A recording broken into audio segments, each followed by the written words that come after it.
এই দিনে এই 12 তারিখে এই আনন্দটা, এই মিলাদুন্নবী যে পালন করে, এটা কোথা থেকে আসছে, কত সালে আসছে আপনাদের জানা আছে? মোটামুটি ভাবে আমরা দেখেছি, এক হাদিসের ভিতরে আছে, নবী করিম সাল্লাল্লাহু আলাইহি ওয়াসাল্লাম বলেন, আমার যত উম্মত আছে পৃথিবীতে সমস্ত উম্মতের জন্য, আল্লাহর যত বান্দা আছে সমস্ত বান্দার জন্য আল্লাহ পাক রব্বুল আলামিন ঈদের জন্য 2টা দিন নির্ধারণ করেছে। বছরে কয়টা ঈদ? 2টা ঈদ নির্ধারণ করেছে। হাদিস শরীফে উল্লেখ আছে, একটা হলো ঈদুল ফিতর আর একটা হলো ঈদুল আযহা, 2টা ঈদ। কিন্তু যদি আপনি ঈদে মিলাদুন্নবী 12 তারিখে আরেকটা ঈদ পালন করেন, তাহলে ঈদ হলো কয়টা? 3টা। নবী বলেন ঈদ হলো 2টা, ওই ভাই আরেকটা মিলাইলেন, ঈদ হলো কয়টা? 3টা। তাহলে আপনার কথা নবীর কথার উল্টা হয়ে গেল। তাহলে আপনার কথা গ্রহণযোগ্য না নবীর কথা গ্রহণযোগ্য? নবীর কথা গ্রহণযোগ্য। তাহলে আপনি এইটা মন গড়া বানাইছেন, আপনার ঈদটা বাতিল। আপনার ঈদটা কি? এটা বাতিল। এই ঈদ কোথা থেকে আসছে, কোন সময় আসছে, আমি আপনাদের একটা ধারণা দিচ্ছি। 1974 সালে, কত? 1974 সালে চট্টগ্রামে পাকিস্তান থেকে একজন বিদাতি বুজুর্গ তাকে দাওয়াত করে নিয়ে আসে। তার নাম হলো তৈয়ব শাহ। কি নাম? তৈয়ব শাহ। ওই তৈয়ব শাহ আসলো, আসার পরে উনি এই সিস্টেম করে দিয়ে গেল যে ঈদে মিলাদুন্নবী এই 12 তারিখে পালন করার নিয়মটা 1974 সালে উনি এই সিস্টেম করে দিয়ে গেল। এই ঈদ শুরু হয়েছে, যারা এই দিনে ঈদে মিলাদুন্নবী পালন করে, এই ঈদ শুরু হয়েছে 1974 সালে। আর আমরা যারা নবী করিম সাল্লাল্লাহু আলাইহি ওয়াসাল্লামের হুকুম অনুযায়ী ঈদ পালন করি, আমাদের ঈদ শুরু হয়েছে নবী করিম সাল্লাল্লাহু আলাইহি ওয়াসাল্লাম থেকে। ঈদে মিলাদুন্নবী শুরু হয়েছে তৈয়ব শাহ থেকে, আর আমাদের ঈদ শুরু হয়েছে কবে? নবী করিম সাল্লাল্লাহু আলাইহি ওয়াসাল্লাম থেকে।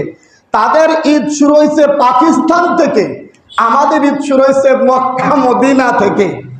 আর এই ঈদ পালন, এই দিন নবীর ভালোবাসা দেখাইতে যে তারা মিছিল বের করে, এবং সেই মিছিলে কি হয়, আমি আমার মসজিদে যখন নামাজ পড়াইতে যাই এই 12 তারিখে ফজরে, তো ওই গাড়ি সাজাইতেছে, গাড়ি রাতভর সাজাইছে, সাজানোর পরে ওই গাড়ি নিয়ে যে বের হবে, ওরা এই গাড়িতে ঘুমাইতেছে। তা গাড়িতে ঘুমাইতেছে, আমি জিজ্ঞেস করলাম, নামাজ যখন পড়লাম, ফজরের নামাজে যাওয়ার সময় বললাম, তোমরা নামাজ পড়বা না? জাগ্রত হও। ডাক দিয়ে গেলাম, নামাজ পড়ে আসা দেখলাম যাওয়ার সময় যে এখনো তারা ঘুমাইতেছে। তা আমি বললাম, আজ না তোমাদের ঈদ, ঈদের দিনের ফজরের নামাজটাই তোমরা কি করলা না? পড়লা না। তোমার ঈদ যে কি ঈদ, এটা আমি বুঝে ফেলেছি। আমার স্বয়ং বলা, আমার বিরুদ্ধে কত কিছু করছে, কিন্তু আল্লাহই রহম করছে, করার কিছু নাই, সব আল্লাহর হুকুম। আল্লাহ হেফাজত করলে কেউ কিছু করতে পারে না। আল্লাহ খায়রুন হাফিজাও ওয়া হুয়া আরহামুর রাহিমিন। আল্লাহই সবচেয়ে হেফাজতকারী, আল্লাহই রহমদাতা। সুতরাং এরপরে এই মিছিল নিয়ে, এই গাড়ি নিয়ে রওনা হয়েছে। এই গাড়ি, আমি যখন জোহরের নামাজ পড়ে বের হয়েছি, তখন তারা মিছিল দেয়। এই দিনে এই জোহরের নামাজটাও তারা আদায় করে নাই। তাই এই ঈদ পালনে নবী করিম সাল্লাল্লাহু আলাইহি ওয়াসাল্লাম এরকম ঈদ পালন করার জন্য কোনো হাদিসে বলছে কিনা, কোনো সাহাবায়ে কেরাম করছে কিনা, কোনো তাবেঈ করছে কিনা, আমি হাদিস কোরআনে পাই নাই। আপনারা শুনছেন নাকি? আবার লেখা থাকে সকল ঈদের শ্রেষ্ঠ ঈদ ঈদে মিলাদুন্নবী। তাহলে আমাদের ঈদটা হলো হাদিস কোরআন অনুযায়ী, তোমার ঈদটা হলো মন গড়া। সুতরাং এই ঈদটা কি বানচাল, বাতিল, হারাম, এইরকম ঈদ পালন করা যাবে না। হ্যাঁ, দলিল যদি থাকতো তাহলে অবশ্যই আমরাও তোমাদের সাথে পালন করতাম। নবী করিম সাল্লাল্লাহু আলাইহি ওয়াসাল্লামের সাথে মুহাব্বত কিভাবে বাড়াইতে হবে, সারা বছর নবীর সাথে মহব্বত রাখতে হবে, শুধু 12 তারিখ একদিন এরকম বলছে নবী, ওই একদিন না, এরকম নিয়ম নাই। আবার এই যারা পালন করে এই ঈদের ভিতরে তারা একটা স্লোগান দেয়। কি স্লোগান দেয়? যে তারা যখন মজলিস করে, জিন্দা নবীর আগমন শুভেচ্ছার স্বাগতম। আমি শুনছি। আচ্ছা, এখন বলেন, তারা যদি মনে করে নবীর আগ থেকেও কোনো মৃত্যু নাই, এখনো নবী ইন্তেকাল করেন নাই, প্রথমেও মৃত্যু নাই, এখনো মরে নাই, তাহলে কোরআনের সাথে সাংঘর্ষিক হয়ে যাবে। আল্লাহ পাক রব্বুল আলামিন বলেন, ইন্নাকা মাইয়িতু ওয়া ইন্নাহুম মাইয়িতুন। ইন্নাকা মাইয়িতুন, অবশ্যই নবী মরণশীল, নবী দুনিয়ার থেকে চলে গেছেন।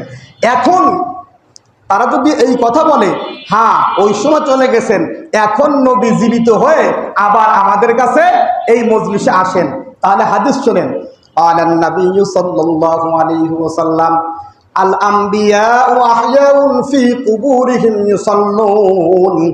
দুনিয়াতে যত নবী ছিল তারা যখন ইন্তেকাল করেন, ইন্তেকালের সাথে সাথে কবরে জীবিত হয়ে যান, আর জীবিত হয়ে নিজ নিজ কবরে তারা নামাজ পড়তেছেন।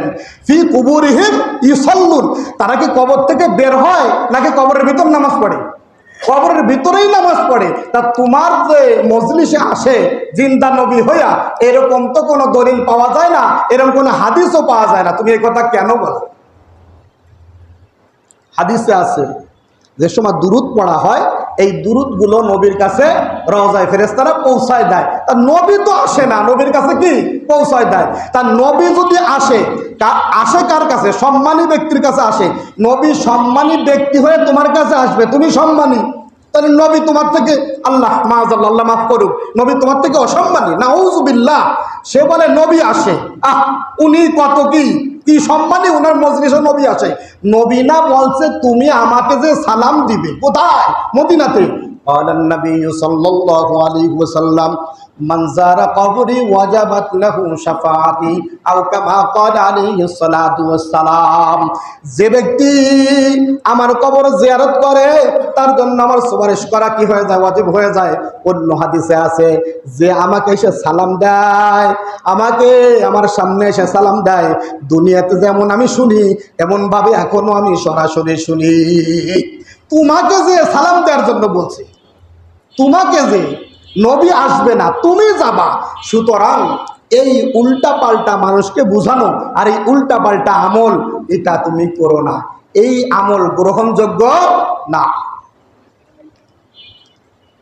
এখন একটা কথা শোনেন, আমি প্রথমে একটা আয়াত পড়েছি, এই আয়াতের অর্থ কি?